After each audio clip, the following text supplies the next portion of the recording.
I'm Mike from the Rewatch Project at Hannah and Mike podcast, and I am a lifelong Bruce Springsteen fan going to see Deliver Me From Nowhere for the first time. So yeah, I am here. Let me flip this around. Apologies for the quality, by the way. This is, of course, a field recording at my lovely little boutique cinema here in Wellington, New Zealand. So yeah, I've been covering off a lot of Bruce's recent output, including the Lost albums recordings, aka tracks 2, and I've also been digging into the long-awaited Nebraska 82 set, featuring the even longer-awaited Electric Nebraska and assorted other live and outtake goodies. This is going to be really interesting. Looking forward to seeing this movie. It's opening day here in New Zealand, so we don't know too much about what the consensus is, but I don't really care. I'm going to go. I'm going to watch it right now. I'm going to give my opinion as soon as I walk out of the cinema. So check you in a moment. All right. There it is. On the way out. Okay, so just walking out of the cinema after seeing Deliver Me From Nowhere. So, yeah, initial thoughts. Kind of what I was expecting, but not what I was expecting.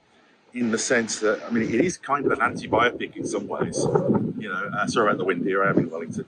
But yeah, I mean, it's not Bohemian Rhapsody, that's for sure. It's much more meditative than that, as you'd expect, considering the album that it's about.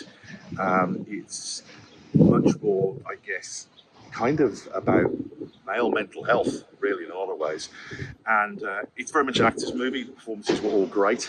I guess only negatives for me really was just some slightly superfluous stuff that made it fall into biopic cliches occasionally.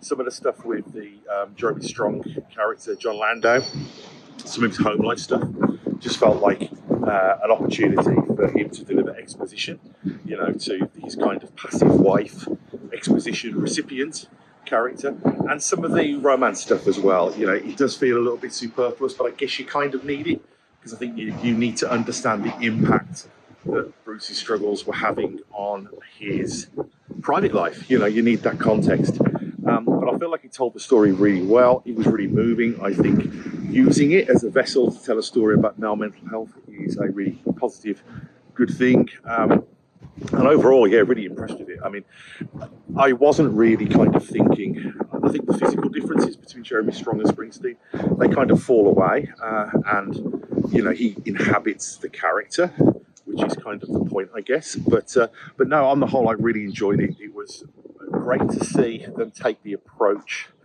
of a slice of Springsteen's career. You know, this isn't a biopic, really. You know, you get into some of the biographical stuff, but really, in a lot of ways, it's just telling a story about a very specific period of time, about the creative impulse, and the way it uses the music is incredible as well.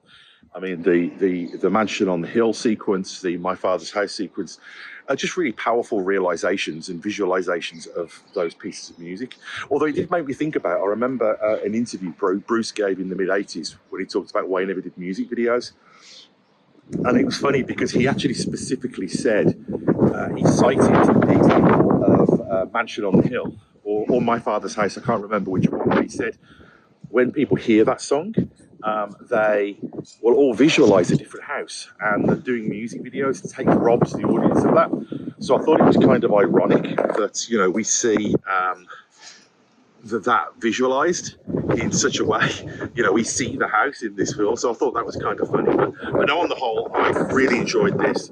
I thought it was kind of everything you could hope for a Springsteen film. It felt credible. It felt like it didn't fall into those cliches. It didn't have that kind of victory arc, that sports movie arc that a lot of films have. And I'm glad that they didn't feel the need to give a kind of sugary, syrupy ending to the romantic subplot. It felt very, very real the way that they did it. Again, apologies for all the terrible sound with the wind and everything here. That's one thing. So, whoa. Yeah, they don't call it windy Wellington. So I'll be getting back to coverage of the Nebraska box set soon, as well as more Lost Track stuff. So yeah, thanks for watching, and likes and subscribes very much appreciated, and as are donations via PayPal, if and only if you can afford to do so without causing yourself any financial hardship. But I am now going to get on my push bike and cycle home. Thanks a lot. Bye bye.